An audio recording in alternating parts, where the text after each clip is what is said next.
ఫిబ్రవరి నెలాఖరున భారీ సభ పెడదామని కేసీఆర్ అన్నారు. ఇన్ని రోజులు నేనే మౌనంగా గంభీరంగా చూస్తున్నా. నేను కొడితే మామూలుగా ఉండదు. 4 ఎకరాలున్న రైతు నేను 4 కోట్ల ఆసామిని అని ధీమాగా ఉండేటోడు. మారుమూల గ్రామాల్లో కూడా 40 లక్షల ఎకరానికి ఉండేది. ఇప్పుడు సగానికి సగం ఉండిపోయాయి. ప్రతి ఊరిలో కాంగ్రెస్ పార్టీ మీద కోపం ఉంది. ప్రజలు కాంగ్రెస్ వాళ్ళు దొరికితే కొడదాం అనేంత కోపంలో ఉన్నారు అని కేసీఆర్ అన్నారు. సరే, నేను గంభీరంగా మౌనంగా చూస్తున్నా. నేను కొడితే వట్టి కొట్టు నాకు అలవాటు లేదు కదా. చూద్దాము.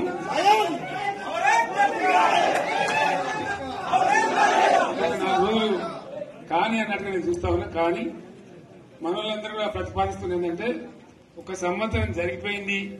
సంగమేశ్వర ఆన్నే పన్నది, బసవేశ్వర ఆన్నే పన్నది, పాలమూరు ఉత్పత్తుల పథకం ఆన్నే పన్నది, కాళేశ్వరం అట్లా ఎండబెడుతున్నారు.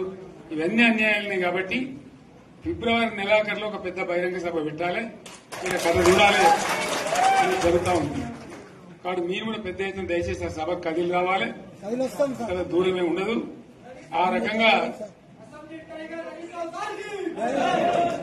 తెలంగాణ శక్తి ఏందో మరొకసారి చూపించి వీళ్ళ మెడలు వంచి ఇప్పుడు సాధించాలి. భవిష్యత్తు కోసం కూడా కొట్టాడకు మనం సిద్ధంగా ఉండాలని తెలియజేసుకుంటూ, పరమేశ్వర్ గారికి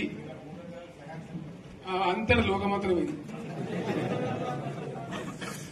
కోటి రూపాయల భూమి ఇప్పుడు 50 లక్షల కట్టుకోలేదు.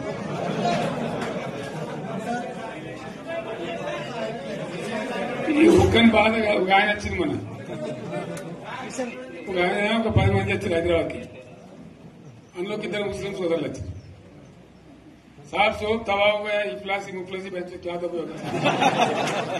तुम्हारा क्या हुआ बहन, तुम्हारा क्या हुआ? तुम हैदराबाद में तुम लोग हैं. मेरा कारोबार है साहब, मेरा छोटा मोटा कारोबार है, होटल भी है. 70% गिरा गिर गया. हर कोई पूछ रहे, हर कोई केसीआर को याद कर रहा है सामान. వాళ్ళు మాట్లాడుతున్నారు. ఎక్కడ ప్రతి ఒక్కరు భూముల ధరలు పోయినాయి, మందు పోయినాయి, మసాలా అన్ని పోయినాయి. ఎంత మంచిగా 4 ఎకరాల రైతు నేను 4 కోట్ల ఆసామని అనుకుంటుండే. అంత ధీమా ఉంది. ఎంత బాగుంటే హైదరాబాద్ నుంచి అడిగితే కూడా వచ్చి మనం ఇయ్యకపోదాం భూములు, డిమాండ్ పెరగాలని.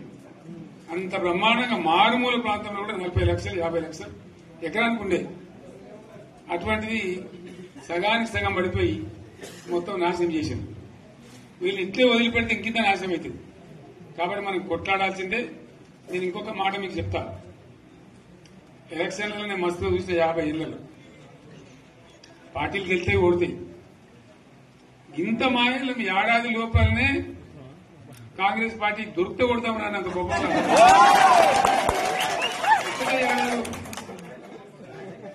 ఇంకా వాళ్ళ పొంద తెలివికి నిన్న వారి పార్టీడే మంది పెట్టలు అదేందో పోలింగ్ పెట్టిన వాడు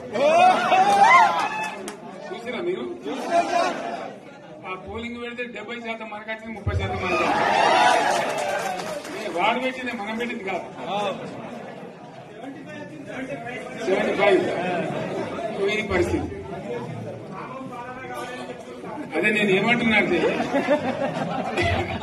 ఫామ్ హౌస్ అంటే ఏముంటది, వారి ఉంటది, మాకు ఉంటది, అల్లం ఉంటది.